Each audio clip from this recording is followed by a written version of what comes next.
Good evening and welcome to the Casual Chef's Kitchen. Enjoy this presentation. On tonight's menu, bok choy and mushroom stir fry. Morning mise en place. Just after prep. Evening mise en place in order of appearance.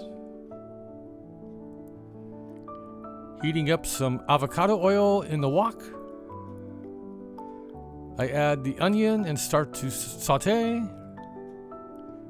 I add the ginger and garlic and saute for about 30 seconds. Then I add the mushrooms and the peppers and saute some more. Then I add the bok choy and some tomato. And then I add the sauces. And then I add the cornstarch slurry.